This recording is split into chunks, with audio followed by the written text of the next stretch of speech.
Okay, today we're going to learn how to make Greek yogurt out of powdered milk. And the reason that I have loved to do it out of powdered milk is because you don't have to heat up the milk and scald it and then to kill the bacteria and then bring it back down in temperature. Because when they make powdered milk, they already kill all the bacteria out when they dehydrate it. And so the powdered milk that I'm going to be using is from the LDS Cannery. It's a non-instant skim milk. And so this is what it looks like. And the temperature of water that we're going to use is 110, 115 degree water, because that is the temperature that the bacteria needs to be in to incubate and cultivate the culture. So what we're going to do is, the way I make it Greek yogurt is that I double the powdered milk so that it's really thick. So if I were making 4 cups of milk with powdered milk, I would do 4 cups of milk 4 cups of water plus 3/4 a cup of powdered milk. But because I'm making it a thick Greek yogurt, I'm going to do 4 cups of water and 1.5 cups of powdered milk. So I'm going to turn on my water, and the water needs to be 110 to 115 degrees. So I use my thermometer here.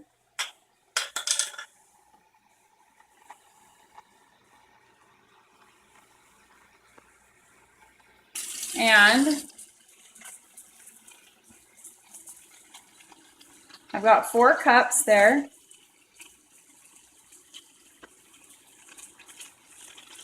And this is only 105. It doesn't have to be exact, but 110, 115 is kind of where I want to be.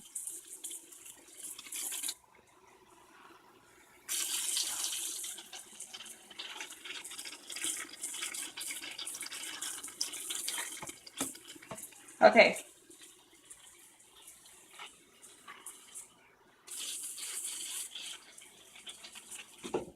All right, then I'm going to be making 3-quart jars. So I make sure that I have clean jars and that I have clean whisk and a clean bowl. And I often will rinse out with hot water all of my equipment just to make sure that there's no bad bacteria.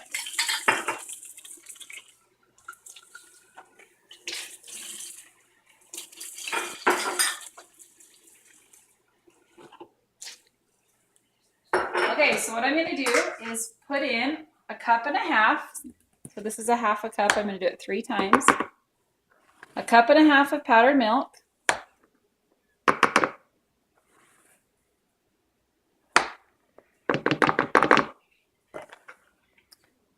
And I'm going to put in my 4 cups of 110 degree water. And then I whisk all of the lumps out.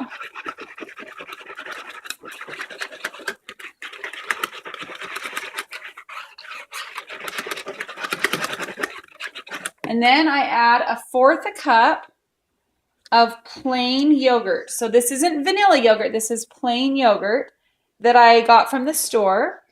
And you can use it from your past yogurt that you make as well, but only it loses its strength after a couple of times. So this is plain yogurt. What I do is I buy a big container at the store, and then I freeze them into ice cube trays, and each ice cube, if I'm worried that it's going to expire, each ice cube is 2 tablespoons. So I could use 2 ice cubes. Now, if I do use ice cubes, I have to start with a hotter water, like 125 degree water, so that when I put it in, it cools back down to right around 110. Okay, so then I whisk in the plain yogurt. And then this will fill up 1.5 quart jars.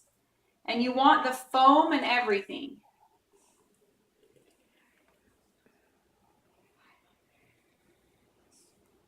So 1.5.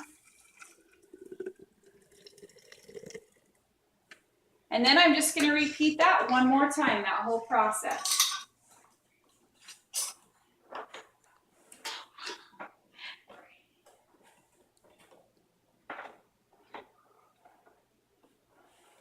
Pause, Molly. Okay, so I just repeated the process again, and now I'm going to fill up the remainder of this jar and one more. So when I do this twice, it makes 3 quarts.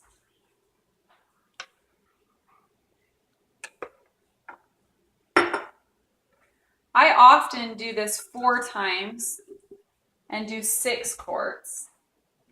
I'm going to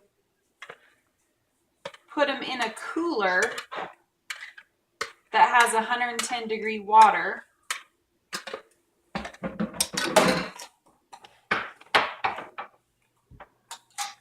So right here, I filled up this cooler right here with 110-degree water. And now I'm going to add my jars into it. I'm going to take some water out.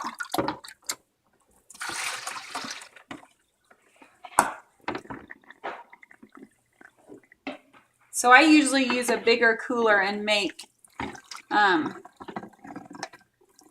6 quarts at a time because they last for 2 weeks easily. So whatever your family will eat in 2 weeks or 3 weeks.